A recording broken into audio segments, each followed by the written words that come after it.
ನಾದ ಪ್ರಿಯನೂ ಅಲ್ಲ, ವೇದ ಪ್ರಿಯನೂ ಅಲ್ಲ, ಭಕ್ತಿ ಪ್ರಿಯ ನಮ್ಮ ಕೂಡಲ ಸಂಗಮ ದೇವ.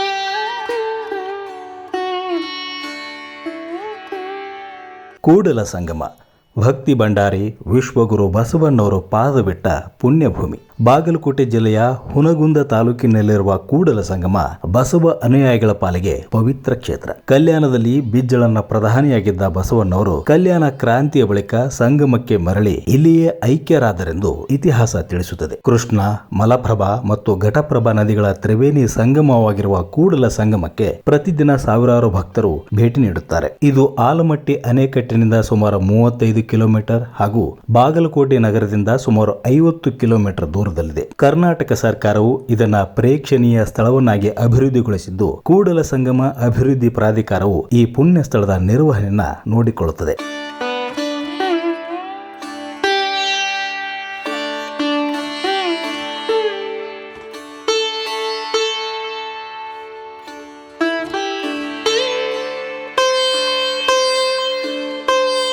ಕೂಡಲ ಸಂಗಮ ಆವರಣದಲ್ಲಿ ಚಾಲುಕ್ಯ ಶೈಲಿಯಲ್ಲಿರುವ ಸಂಗಮನಾಥ ದೇವಾಲಯ, ಬಸವಣ್ಣನ ಐಕ್ಯಲಿಂಗ, ಜಾತವೇದ ಮುನಿಗಳ ಗದ್ದುಗೆ, ಬಸವ ಧರ್ಮಪೀಠದ ಮಹಾಮನೆ, ಪೂಜಾವನ, ಸಭಾಭವನ ಸೇರಿದಂತೆ ಹಲವಾರು ಐತಿಹಾಸಿಕ ತಾಣಗಳು ಕಂಡು ಬರ್ತವೆ. ಬಸವಣ್ಣನ ಐಕ್ಯ ಮಂಟಪ ನೋಡಲೆಂದೇ ಇಲ್ಲಿಗೆ ಭಕ್ತರು ಬರೋದು ಹೆಚ್ಚು. ನದಿಯ ಒಳಗಡೆಯೇ ಐಕ್ಯ ತಾಣ ಇದ್ದು ಗಟ್ಟಿಮುಟ್ಟಾದ ಸೇತುವೆ ಮಾದರಿಯ ಕಾರಿಡಾರ್ ಮೂಲಕ ಅಲ್ಲಿಗೆ ಹೋಗಬೇಕು. 4 ಸ್ತಂಭಗಳ ಮೇಲೆ ನಿಂತಿರುವ ಈ ಐಕ್ಯ ತಾಣ ತಲುಪಲು ನದಿಯ ಆಳದಲ್ಲಿ ವೃತ್ತಾಕಾರವಾಗಿ ನಿರ್ಮಿಸಲಾಗಿರುವ ಮೆಟ್ಟಲುಗಳ ಮೂಲಕ ಇಳಿಯಬೇಕು. ಮೇಲಕ್ಕೆ ಏರಲು ಪ್ರತ್ಯೇಕವಾದ ಮೆಟ್ಟಲುಗಳನ್ನು ನಿರ್ಮಿಸಲಾಗಿದೆ. ಈ ಗೋಪುರವು ಮಳೆಗಾಲದಲ್ಲಿ ನದಿಯ ಸಂಗಮದಿಂದಾಗಿ ಮುಕ್ಕಾಲು ಭಾಗ ಮುಳುಗಡೆಯಾಗುತ್ತದೆ. ಐಕ್ಯ ಸ್ಥಳಕ್ಕೆ ಹೋಗುವಾಗ ಅಗಾಧವಾದ ಜಲರಾಶಿಯ ಮಧ್ಯದಲ್ಲಿ ನೀರನ್ನ ಕೊರೆಯುತ್ತಾ ಆಳಕ್ಕೆ ಇಳಿದಂತೆ ಭಾಸವಾಗುತ್ತದೆ. ಕೆಳಗೆ ಇಳಿದಾಗ ವಿಭಿನ್ನವಾದ ಮಂಟಪದಲ್ಲಿ ಲಿಂಗವೊಂದನ್ನು ಪ್ರತಿಷ್ಠಾಪಿಸಲಾಗಿದ್ದು, ಇಲ್ಲೇ ಬಸವಣ್ಣವರು ಐಕ್ಯಗೊಂಡರೆಂದು ಹೇಳಲಾಗುತ್ತದೆ.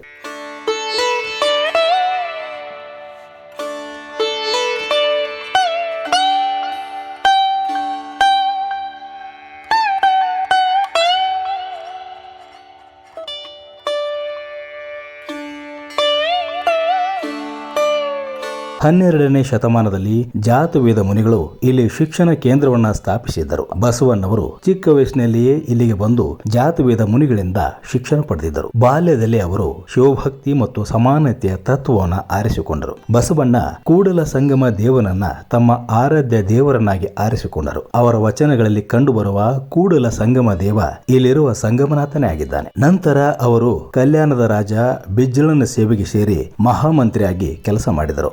ಶರಣರನ್ನ ಸೇರಿಸಿ ಅನುಭವ ಮಂಟಪ ಸ್ಥಾಪಿಸಿದರು. ಅಲ್ಲಿ ಎಲ್ಲ ವರ್ಗದ ಜನರು ಸಮಾನವಾಗಿ ಕೂತು ಧರ್ಮ, ಸಮಾಜ ಮತ್ತು ಸತ್ಯದ ವಿಚಾರ ಚರ್ಚೆ ಮಾಡ್ತಾ ಇದ್ರು. ಅನುಭವ ಮಂಟಪವನ್ನ ಜಗತ್ತಿನ ಮೊದಲ ಪಾರ್ಲಿಮೆಂಟ್ ಎಂದು ಕರೆಯಲಾಗುತ್ತೆ.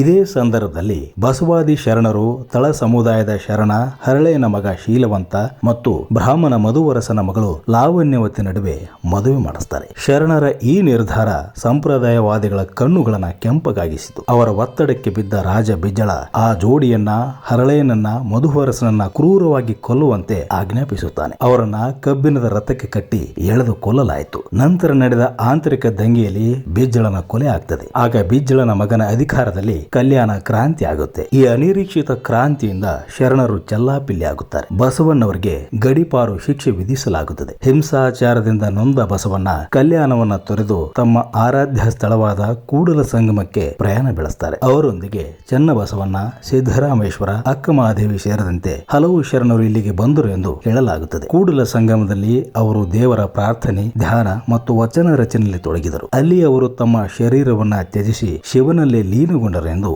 ಶರಣ ಪರಂಪರೆ ನಂಬುತ್ತದೆ.